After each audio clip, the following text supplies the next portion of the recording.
Now, I apologize to Deacon Mike and I apologize to all of you because Deacon Mike was on the schedule to preach this weekend. And I asked him if he would set his time aside so that I could address everybody with regards to the old church. As you know, you have received a survey, and if you haven't, they're in the pews, a condensed survey. I would ask that you fill out this survey, please, after I'm done with my little spiel here, so that come November 9th, the Steyer group will have compiled everybody's input in order to let me know and the pastoral council, do we take the next step with regards to the old church project or not? This phase is only to see, are we going to support this as a community? Are we going to make the sacrifices for it? Do we believe in it? Or drop it, Father Mike, and move on to something else? So we have a 2-minute video that I'd like for all of us to pay attention to, please. Amazing grace, how sweet the sound that saved a wretch like me. I once was lost, but now I'm found, was blind, but now I see. 'Twas grace that taught my heart to fear, and grace my fears relieved. A precious did that grace appear, the hour I first believed. Through many dangers, toils, and snares, we have already come. 'Twas grace that brought us safe thus far, and grace will lead us home. So, I have been asked a number of times, why do you really want to do this project? Tell us why, tell me why. So here it is. When I left the Air Force to come here to take care of our mother, my mom, I had asked the Archdiocese, can you put me somewhere so I can be close to Mom? So they put me at Pius X. Was either Pius X or St. Joe's in Salem. At any rate, it was Pius X. I thought, well, I'll be there until they bury me. And within 9 months, I got an assignment to here.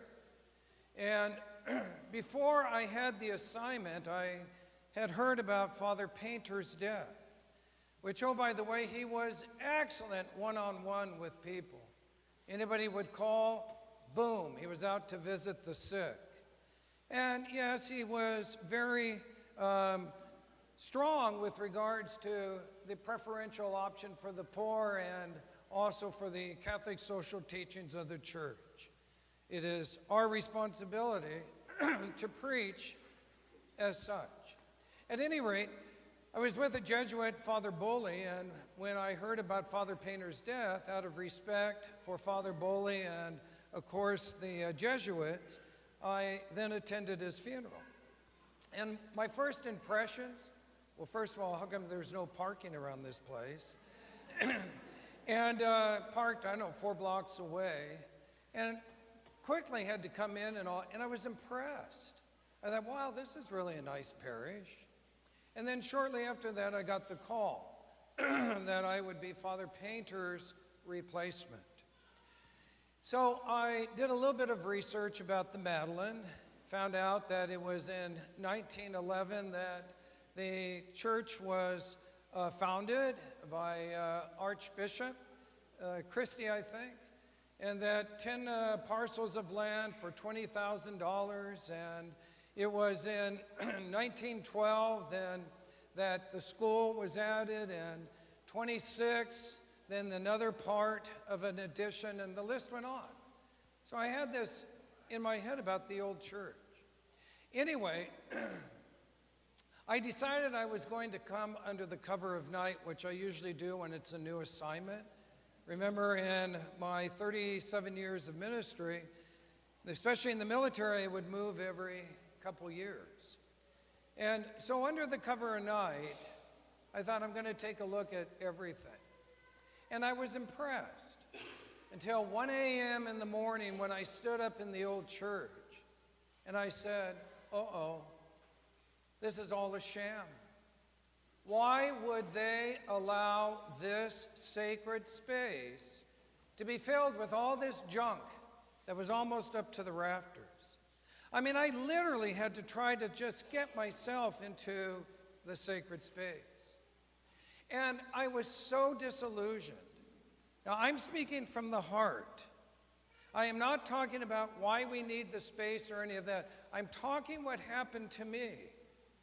So as I stood there and I prayed, help me, God, why is it like this? Why would they allow their home to just go into disrepair and to just fill it with all this junk?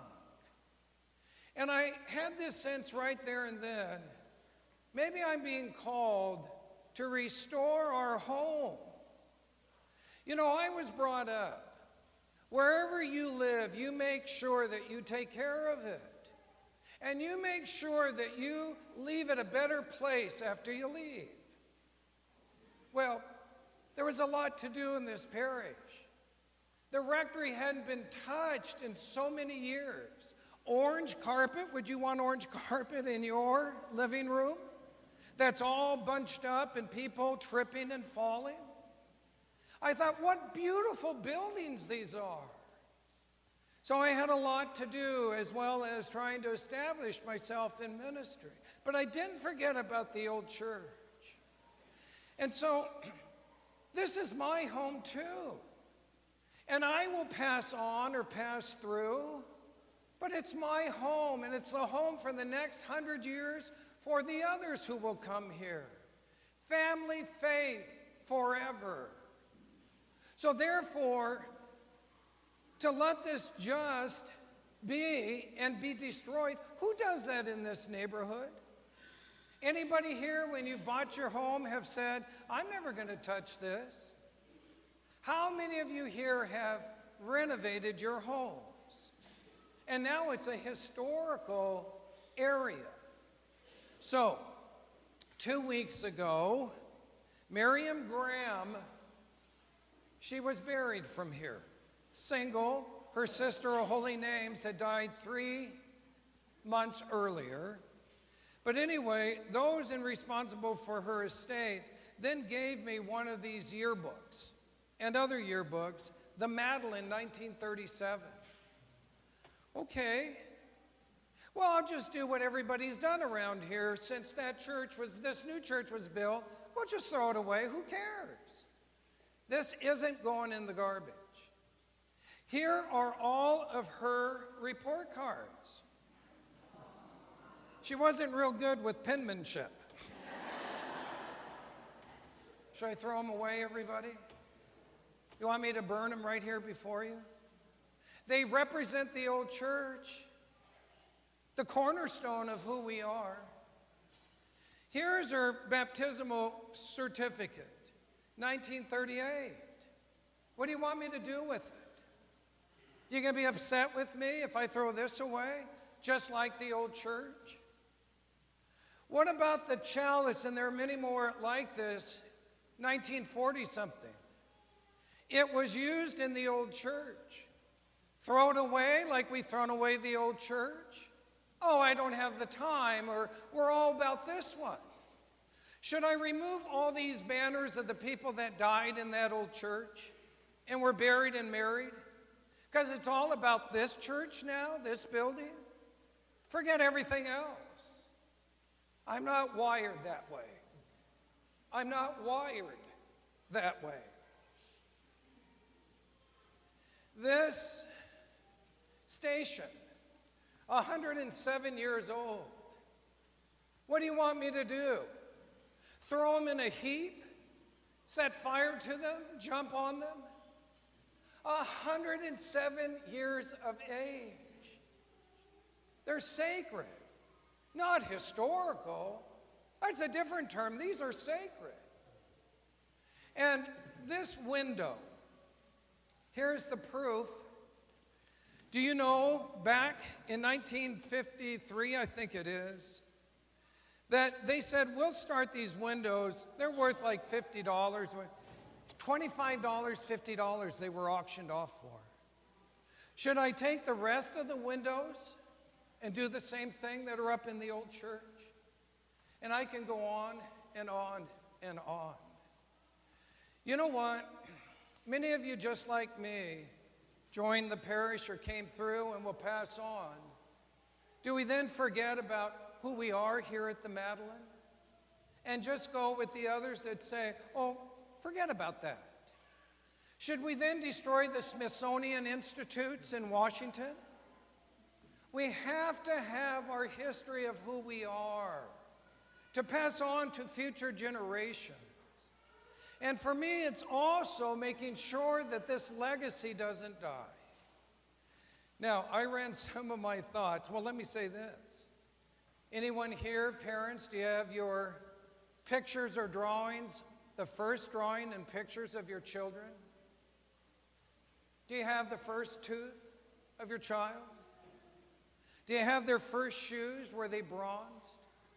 Are you going to make sure that they're passed on? Or we'll treat them like the old church, no significance. So I ran some of my thoughts by a couple people. One started to laugh at the end. I go, why are you laughing? What am I doing wrong? He goes, you don't want to guilt the people into this. I understand your passion, and you're always, straightforward and a straight shooter. So I want to let you know it's my passion, and I'm not here to guilt any of you into changing your minds or any of that. You asked why, and I've been honest from the very depths of my being why I'm for this project. If it's determined that we're not to go forward, you have my word. We will not go forward. If it's determined that we will, just like everything else here,